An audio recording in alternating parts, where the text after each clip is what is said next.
Seja muito bem-vindo ao Aline Responde número 4 e a pergunta de hoje é a seguinte. Ouço muito falar sobre crise de ansiedade e sobre transtorno de ansiedade. Qual é a diferença? Eu sou a psicóloga Aline Bedin e hoje eu vou contar para você então qual é a diferença entre uma crise de ansiedade e um transtorno de ansiedade. Se essa é uma curiosidade que você tem, me acompanhe até o final desse vídeo que eu conto para você. Antes de falar exatamente a diferença de um e outro, eu preciso explicar para você o que é, enfim, a ansiedade, né? Então, a ansiedade, como você já sabe, é o nosso sistema de alerta frente a alguma ameaça, frente a algum perigo, né? Essa ameaça ela pode tanto ser real quanto imaginária.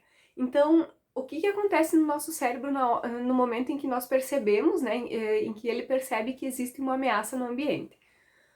Nesse momento, existe a ativação de uma estrutura chamada amígdala, lá dentro no nosso cérebro, e a ativação dessa amígdala, ela libera na nossa corrente sanguínea cortisol e adrenalina. Então, quando ocorre a liberação do cortisol e adrenalina na corrente sanguínea, ocorre o que a gente chama de resposta de luta ou fuga.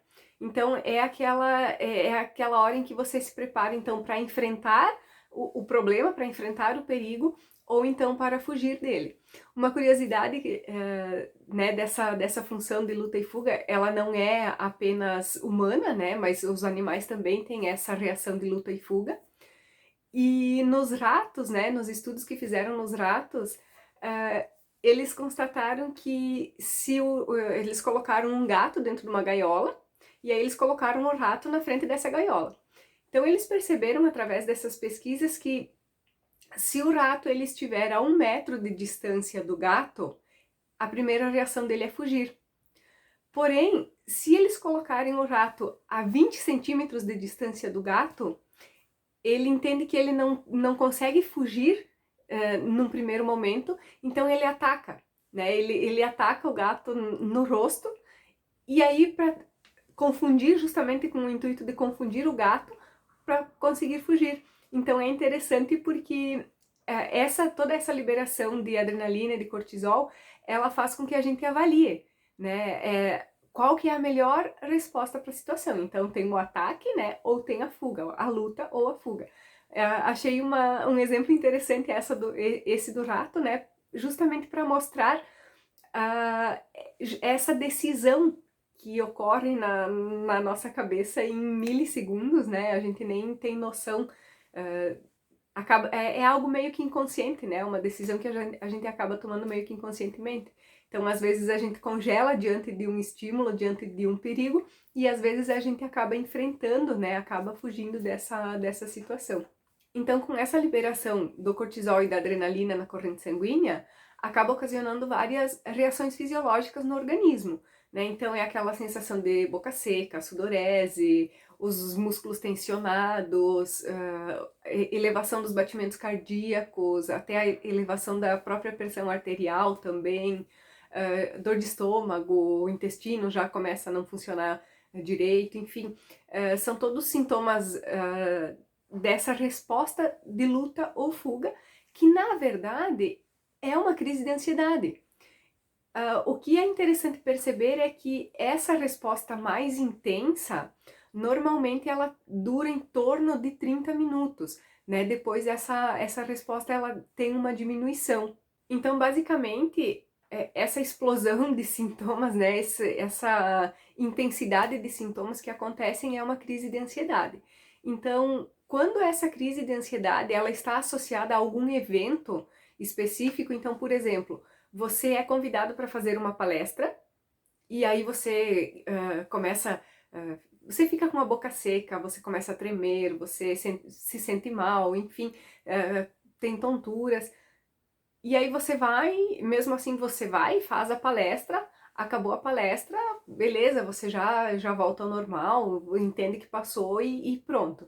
Então, essa seria uma crise de ansiedade normal ou então saudável, né? E isso é uma crise de ansiedade.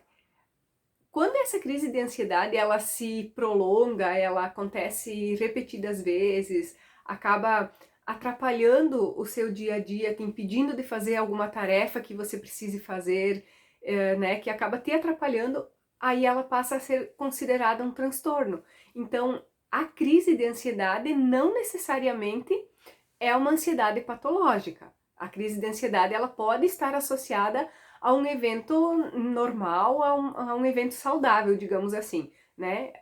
Você foi, fez a palestra, acabou a palestra, não tem mais ansiedade. Então, isso é adaptativo, isso está ok.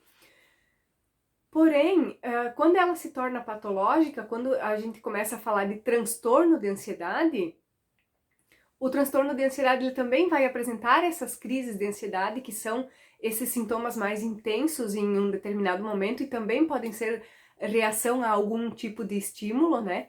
Então, pensando no mesmo exemplo, se você é convidado para fazer uma palestra e você sofre com um transtorno de ansiedade ou com a ansiedade patológica, você não consegue nem aceitar a palestra, por exemplo. E claro, quando a gente fala de transtornos de ansiedade, a gente tem aquelas subdivisões, né, do transtorno de ansiedade, que é o transtorno do pânico, a ansiedade social, a fobia específica, a ansiedade generalizada, o transtorno obsessivo compulsivo e o transtorno do estresse pós-traumático. Inclusive eu fiz uma postagem no sábado falando sobre sobre esses 6 transtornos, né, explicando um pouquinho sobre cada um, porque cada um deles tem as suas características específicas, enfim, mas todos eles são transtornos da ansiedade, transtornos de ansiedade. Então, basicamente, você pode ter uma crise de ansiedade, ser algo pontual e não fazer parte de um transtorno, né? Ela é algo mais pontual.